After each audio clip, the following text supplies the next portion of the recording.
সাহসী মন্তব্য আমি শংকিত হোৱা নাই কৰোনা শেষ নহয় আমি যুঁজিব লাগিব পুত্ৰই বাট চাইছে দেউতাকলৈ দেউতাক আহিব নতুন চেণ্ডেল আনিব মিছামাৰী ভেৰভেৰী গাঁৱত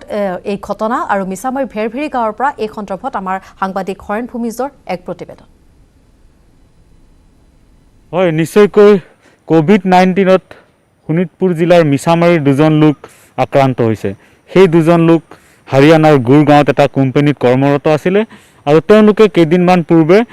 হাৰিয়ানাৰ গুৰগাঁৱৰ পৰা আহি বাহিৰে তেওঁলোকে অসমৰ প্ৰৱেশ কৰিছিল আৰু তেওঁলোকে বাহিৰে তেওঁলোকে আহি তেজপুৰ কেন্দ্ৰীয় বিশ্ববিদ্যালয়ৰ যি জোনেল স্কেনিং চেণ্টাৰ আছে সেই স্কেনিং চেণ্টাৰত তেওঁলোকে কোৱাৰেণ্টাইন হৈ আছিল আৰু সেই দুজন হৈছে ক্ৰমে প্ৰতাপ লিম্বু আৰু দিলীপ তাঁতী সেই দুজন হৈছে শোণিতপুৰ জিলাৰ মিছামাৰীৰ এজনৰ ঘৰ হৈছে ভেৰভেৰী আৰু এজনৰ ঘৰ হৈছে জিয়াগাভুৰ গাঁৱত মই বৰ্তমান উপস্থিত আছোঁ সেই গাঁৱত এইখন হৈছে দিলীপ তাঁতীৰ গাঁও ভেৰভেৰী দিলীপ তাঁতীৰ বাসগৃহৰ দৃশ্য এয়া দিলীপ তাঁতী ইতিমধ্যে তেজপুৰ চিকিৎসা মহাবিদ্যালয় হস্পিটেলত তেওঁক ভৰ্তি কৰোৱা হৈছে যোৱা নিশাই আৰু চিকিৎসা প্ৰদান কৰা হৈছে ইতিমধ্যে আৰু প্ৰতাপ লিম্বু যিগৰাকী একে গাঁৱৰ কাষৰে জিয়াগাভৰু সেই যুৱকজনকো আচলতে ভৰ্তি কৰোৱা হৈছে তেজপুৰ চিকিৎসা মহাবিদ্যালয় আমি দেখুৱাই আছোঁ পোনে এয়া হৈছে দিলীপ তাঁতী যিগৰাকী যুৱক দিল্লীৰ হাৰিয়ানাৰ গুৰগাঁৱত এটা কোম্পানীত কৰ্মৰত হৈ আছিল কেইবাবছৰ ধৰি আৰু তেওঁলোকে পোনে লকডাউনৰ বাবে স্বগৃহলৈ ৰাওনা হৈছিল আৰু প্ৰশাসনে তেওঁলোকক তেজপুৰ কেন্দ্ৰীয় বিশ্ববিদ্যালয়ত কোৱাৰেণ্টাইন কৰিছিলে আৰু যিহেতু ইতিমধ্যে कोरोनात आक्रांत होइसे आमी पुने जानिब चेष्टा करिम नि আছে पत्नी गराकी कब आया था वो लोग शुक्रवार को वहाँ से शाम को गाड़ी चढ़े थे तो यहाँ पे 4 दिन लग गया उनको आने में घर तो नहीं आया था उन लोग घर नहीं आया अभी तक फिलहाल बाहर तेजपुर चला गया तेजपुर में नहीं टोमुको में लेके गए कितना लोग आया था उन लोग वो लोग 25 लोग आए थे 25 सब यही का था क्या यहाँ के नहीं रिकवरी का उधर का कितना लोग है यहाँ का 6 लोग हैं 6 आदमी यहाँ का और उधर रिकवरी के उधर के लोग अभी कोई आप लोग का डर तो नहीं है डर तो नहीं है फिलहाल मेरे को तो पता है ना मेरे पति को भी पता है ना उसको सिर्फ पॉजिटिव ही आया हुआ है कोई तो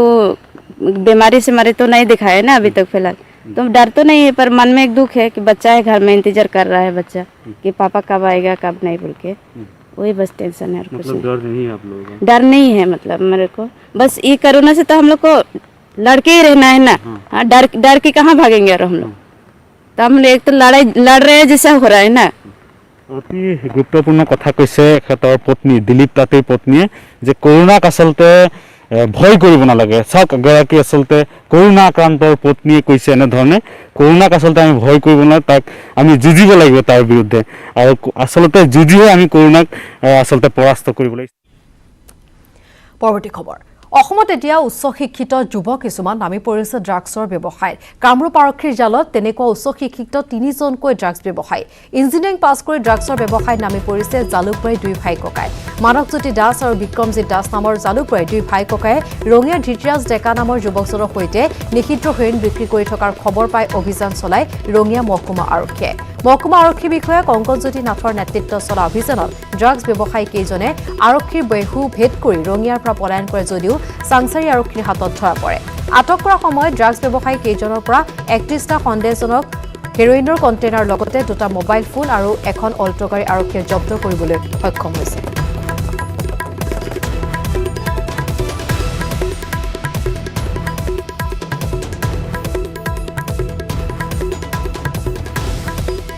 সমগ্ৰ ভাৰতবৰ্ষত লকডাউন চলি থকাৰ সময়তে কেন্দ্ৰীয় চৰকাৰে পূবৰ আমাজন ৰূপে খ্যাত দিহিং পাটকাই অভয়াৰণ্যত মুক্ত কয়লা খননৰ অনুমতি প্ৰদান কৰাত সামাজিক মাধ্যমত গণ আন্দোলন গঢ়ি উঠাৰ সমান্তৰালকৈ জাঙুৰ খাই উঠিছে নাহৰকটীয়াৰ প্ৰকৃতিপ্ৰেমীসকলৰ লগতে বিভিন্ন দল সংগঠন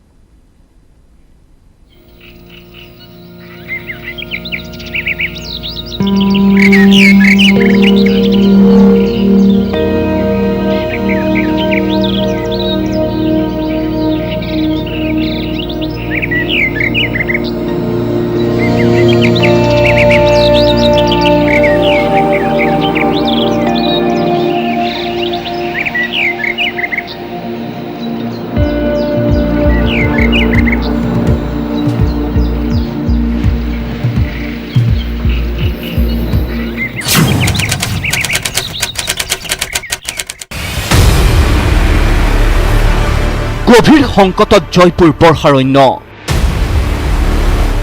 কেন্দ্ৰীয় চৰকাৰৰ হেনচকু দিহিং পাটকাইত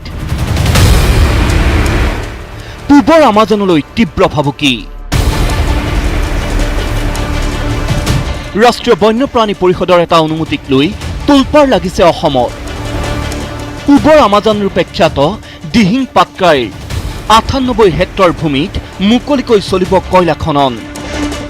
কেন্দ্ৰীয় চৰকাৰৰ এই সিদ্ধান্তৰ পিছতে ছ'চিয়েল মিডিয়া যোগে অসমত গঢ়ি উঠিছে তীব্ৰ গণ আন্দোলন জাঙুৰ খাই উঠিছে ছাত্ৰ ছাত্ৰী দল সংগঠনৰ লগতে সমাজৰ ভিন্ন স্তৰৰ লোক অনুমতিবিহীনভাৱে কয়ল ইণ্ডিয়াই কিন্তু প্ৰায় 57 হেক্টৰ মাটিত কিন্তু কয়লা খনন চলাই আছে আৰু এতিয়া নেকি যেহেতু মুকলিকৈ কয়লা খননৰ অনুমতি দিয়াৰ পিছত প্ৰায় 41 হেক্টৰ মাটিত কিন্তু এতিয়া কয়লা খনন চলিব আৰু ইয়াৰ ফলত সংৰক্ষিত বনাঞ্চল হিচাপে 2004 চনতে স্বীকৃতিপ্ৰাপ্ত এই অভয়াৰণ্যখন য'ত নেকি বিভিন্ন বিচিত্ৰ দুষ্প্ৰাপ্য প্ৰাণী আদি বসবাস কৰে বিচৰণস্থলী তেনে এটা বৰ্ষাৰণ্যক তেনে এক অভয়াৰণ্যক ধ্বংসৰ ক্ষেত্ৰত কিন্তু এই চৰকাৰখনে এক নিকৃষ্ট ৰাজনীতি কৰিছে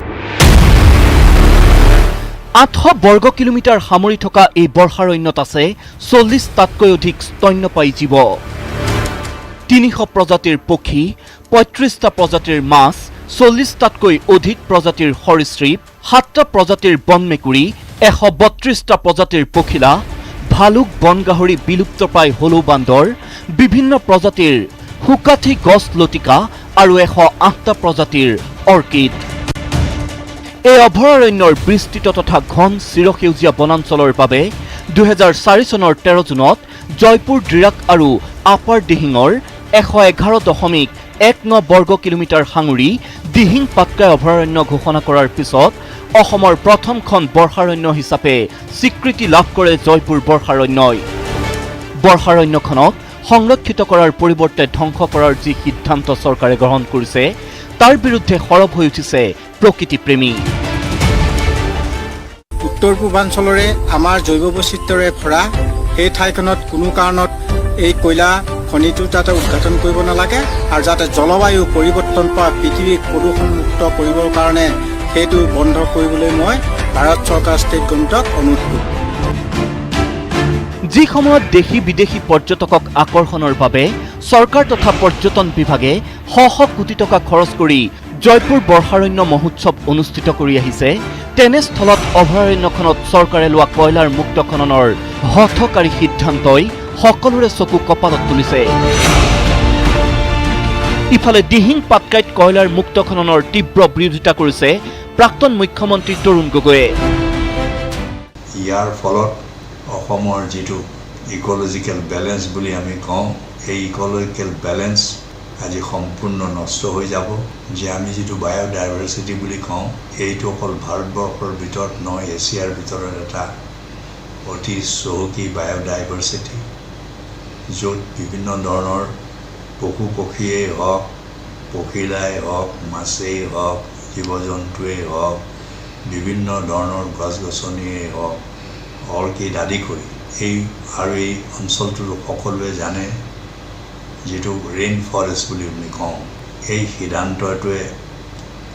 আমাৰ সকলোৰ কাৰণে বিপদ মাতি আনিব তাত সন্দেহ নাই চৰকাৰৰ এই হঠকাৰী সিদ্ধান্তৰ প্ৰতিবাদ কৰি পৰেশ বৰুৱা নেতৃত্বাধীন আলফা স্বাধীনেও দিছে কঠোৰ সকিয়নি ৰাজ্যৰ সৰ্বস্তৰত হোৱা এই ব্যাপক প্ৰতিবাদৰ পাছত কেন্দ্ৰীয় চৰকাৰে কি সিদ্ধান্ত লয় তাৰ ওপৰতে নিৰ্ভৰ কৰিব প্ৰকৃতি ৰক্ষা আন্দোলনৰ গতিধাৰা নাহৰকটীয়াৰ পৰা উৎপল চলিহাৰ সহযোগত বিজু কুমাৰ ডেকাৰ report news 18 Assam north east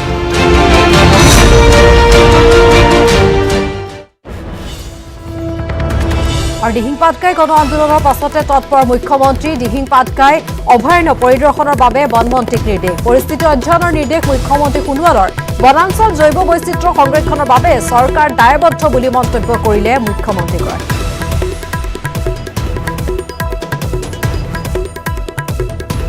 আমি জনাইছো দিহিং পাটকাই গণ আন্দোলনৰ পাছতে এতিয়া তৎপৰ হৈছে মুখ্যমন্ত্ৰী সৰ্বানন্দ সোণোৱাল দিহিং পাটকাই অভয়াৰণ্য পৰিদৰ্শনৰ বাবে তেওঁ নিৰ্দেশ প্ৰদান কৰিছে বনমন্ত্ৰীক তেওঁ কৈছে যে কোনো কাৰণতে বনাঞ্চল জৈৱ বৈচিত্ৰ্যৰ সংৰক্ষণৰ বাবে চৰকাৰ সকলো ক্ষেত্ৰতে দায়বদ্ধ কোনো কাৰণতে তাৰ প্ৰতি ভাবুকি আহিব নিদিয়ে বুলি তেওঁ মত ব্যক্ত কৰিছে পৰিস্থিতি অধ্যয়ন কৰিবৰ বাবে নিৰ্দেশ প্ৰদান কৰিছে মুখ্যমন্ত্ৰী সোণোৱালে বনমন্ত্ৰী